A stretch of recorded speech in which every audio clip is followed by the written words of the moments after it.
নমস্কার।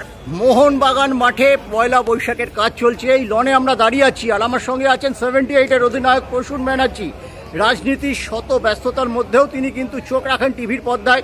সময় পেলেই মোহনবাগান মাঠে চলে আসে এবং তার কিছু পোস্টও আমরা দেখেছি মোহনবাগানকে নিয়ে। আর 48 ঘন্টার মধ্যে খেলা, একটা মহারণ বেঙ্গালুরু এফসির বিরুদ্ধে। প্রসূনদা কি বলবে?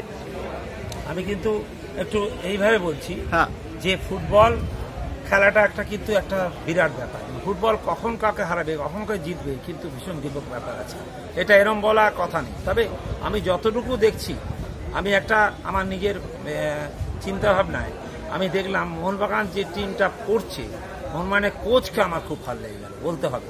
এখানে আমি মনে হচ্ছিলাম যে হাবাসকে দিলে ভালো হতো। হ্যাঁ, তুমি প্রথম দিকে তাই বলেছিলে, তখন স্ট্রাগল করছিল। হ্যাঁ, এবং কিন্তু এই কোনো সময় দেখলাম ও ভালো খেলেছেও করেছে।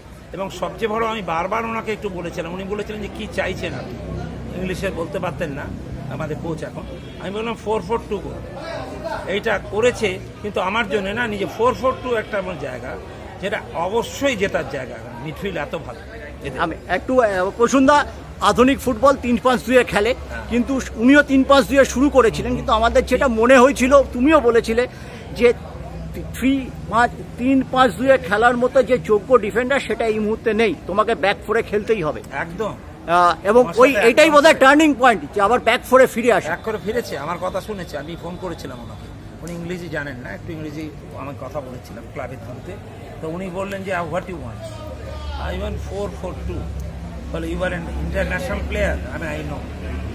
সেই ভদ্রলোক কিন্তু ওটা করে ফেলল, এবং সবচেয়ে ভালো টিমটা এত ভালো হয়ে গেল, সেই জন্য খেলাটা ভালো। আমি বলছি কে জিতবে কে হারবে এরকম বলা যায় না, পাগল নাকি আমি খেলোয়াড় মানুষ। কিন্তু আমি মনে করছি যে অবস্থায় মোহনবাগান খেলেছে, মোহনবাগান এগিয়ে চলে যাবে।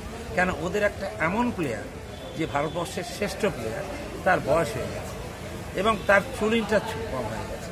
আমি দেখেছি আগের খেলাটায় বল পেলে গোল পারবে, একটা মেরে দিত ঠিক, কিন্তু ওকে এখন আর সেই জায়গায় পাওয়া যাচ্ছে না।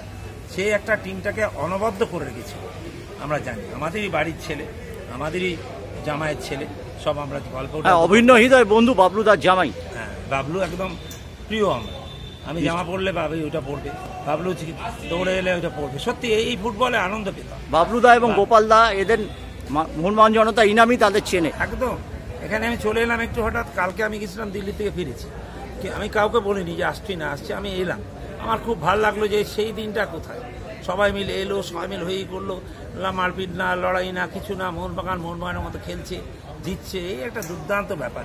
তবে এই টুমে আমার ধারণা হচ্ছে যদি ওরা যদি ডিফেন্স ঠিকভাবে না করে অপোনেন্ট টিম, তাহলে কিন্তু এখানেই একটা কথা আছে, ওদের 4 জন ব্যাক ফোরই কিন্তু ইন্ডিয়ান, কোনো বিদেশি স্টপার নেই। চিংলানসানা এবং রাহুল বেকে, যদিও রাহুল বেকের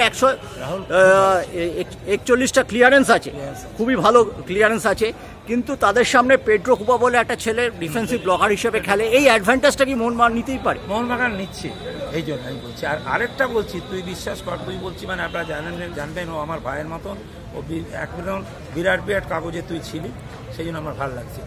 আমি মাঠটা কিন্তু ওরা শিখে গেছে, অনেকগুলো মাঠ আমাদের, সেটা কিন্তু স্টেটটা সব বুঝতে পারছে। মাঠটা কিন্তু উনি হেঁটে হেঁটে গিয়েছিলেন, দেখেছেন, আমি দেখেছি ম্যাচ আমাদের এরা।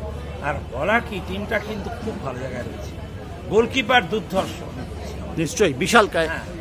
Midfield is a very nice midfield. আসল খেলেছি আমি জীবনে, ওটা কিন্তু তৈরি। আমার মনে হয় ফুটবল কে হেরবে কে জিতবে এটা বলতে পারবো না, তবে আমার মনে হচ্ছে গোয়িং টু বি উইন।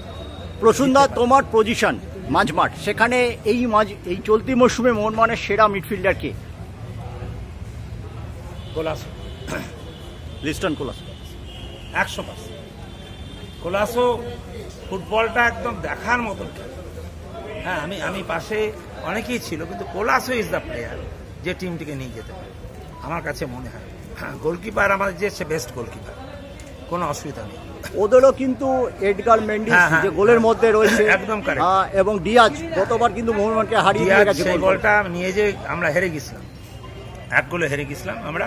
কিন্তু আমি বলছি সবচেয়ে বড় ব্যাপারটা ছিল আমাদের জামাই, আমি জামাই বলি ওকে মজা করি। হ্যাঁ, ও কিন্তু বিরাট প্লেয়ার, যে যা বলে, কিন্তু ক্রমশ না পিছিয়ে যাচ্ছে, বয়স সব কিছু। আমি কি এখন খেলতে পারবো? তা তো না, আমাকে দিলে বলটা একটা জ্যাগেল করতে পারি। ফুটবলটা একটা অন্য ব্যাপার। ও কিন্তু একটা বেরিয়েও কোনো সময় গোল করে দিতে পারে, থাকলো এক্সট্রা করে, কিন্তু তাকেও কভার করতে হবে, অত ডবল কভার করতে হবে আর কি নয়। এবং রায়ান উইলিয়ামস বলে যে ছেলেটি উইঙ্গার আছে, ডান দিক থেকে যায়, সেই ছেলেটিও কিন্তু আমাদের চোখ টেনেছে। ভালো, কিন্তু ওর বলটা বেশি পায় না, অত বেশি এখানে রাখতে দেবে না, সেটা ফাইনাল ম্যাচ, কিন্তু রাখতে দেবে না, খেলতে অসুবিধা আছে।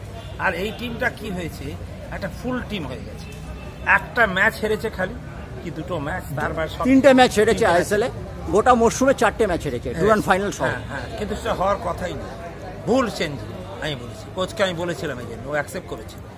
সেই জন্য এই টিমটা এই খেয়ে তৈরি করে করাতে হবে। একটা বলতে হবে, আমরা যতটুকু জানি পিকে ব্যানার্জি বলতেন যে তোমরা এখন কোনো প্লেয়ারই না, মাঠে নামবে, তারপর যেন একদম মোষের মতো তুলে ছুঁড়ে খেলতে হবে। পিকে ব্যানার্জি বলতো এখানে বক বক করবে না, এখানে বসে কোনো কথা হবে না, আমি যা কোর্টে দেখি খেলিয়ে দিয়েছি, তারপর ইমিডিয়েটলি এসো, আমি আর দেখবো, যদি যে খেলতে পারবে না তাকে মাঠ থেকে তুলে নেবো, তাকামো চলবে, আমার ভাই হোক আমার বাবা হোক, পিকে ব্যানার্জি বলেছে।